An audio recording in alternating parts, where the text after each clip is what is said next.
बच्चे माता पिता के त्याग को क्यों भूल जाते हैं? एक शिक्षाप्रद कहानी। बेटा कुछ ही सालों का था कि कैंसर के कारण पत्नी का देहांत हो गया। लोगों ने बहुत समझाया कि बच्चा छोटा है, दूसरी शादी कर लो, तुम्हें भी जीवन साथी मिल जाएगा और बच्चे को माँ। लेकिन सोचने लगा, क्या सौतेली माँ मेरे बेटे को अपना बच्चा समझकर प्यार दे पाएगी? वो मेरे लिए तो अच्छी जीवन साथी बनेगी, लेकिन क्या मेरे बच्चे के लिए माँ बन पाएगी? मरती हुई पत्नी से वादा भी किया था कि बेटे को माता और पिता दोनों का प्यार दूंगा, उसका खूब ख्याल रखूंगा, उसे किसी चीज़ की कमी नहीं होने दूंगा। पत्नी का वादा भी निभाना था, तो जीवन अकेले ही बिताने का सोच लिया और अकेले ही बेटे की परवरिश की। समय बीतता गया। फिर एक दिन बेटे ने हाथ में 2 रोटियां और 2 जोड़ी कपड़े थमाकर घर से निकाल दिया।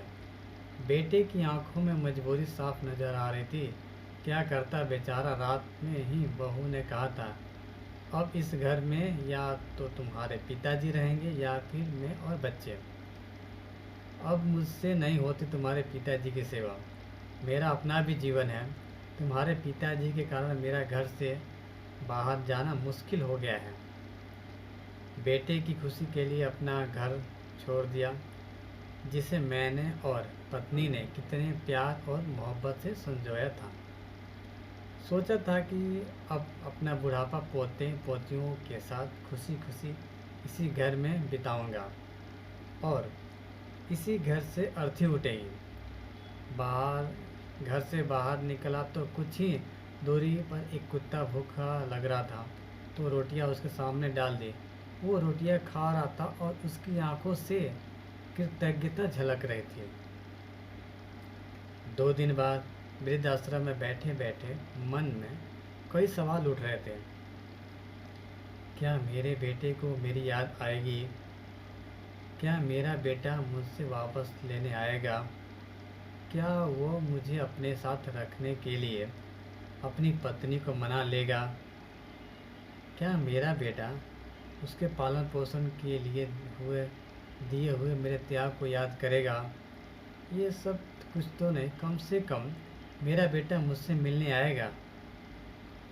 ये सब सोच रहा था कि किसी ने बताया कि आपसे मिलने कोई आया है। खुशी का इम्तिहान नहीं रहा। बाहर की ओर दौड़ लगाई, हाँफते काँपते दरवाजे तक गया तो देख आश्चर्यचकित रह गया कि आंखों में कृतज्ञता के भाव लिए वही कुत्ता जुबान बाहर निकाल कर अपनी पूंछ हिला रहा था। दोस्तों, ये कहानी से हमें ये सीख मिलती है कि जो घर में बड़े बुजुर्ग होते हैं, माता पिता, वो हमारे लिए जीवन में कितने कष्ट उठाकर हमें एक अच्छा सा पालन पोषण करते हैं, पढ़ाई लिखाई करते हैं और एक अच्छा काबिल इंसान बनाते हैं। और उनकी एज होने के बाद हमें ये थोड़ी सी उनको ये सपोर्ट चाहिए कि हम उनके साथ मिलकर रहें, उनके साथ घूमें फिरें, ठीक है, इस तरह से चाहिए। तो आप वीडियो कैसी लगी, कहानी कैसी लगी, प्लीज़ बताइएगा। और प्लीज़ चैनल पर नए हो तो प्लीज़ चैनल को लाइक और सब्सक्राइब कीजिए। वीडियो देखने के लिए धन्यवाद।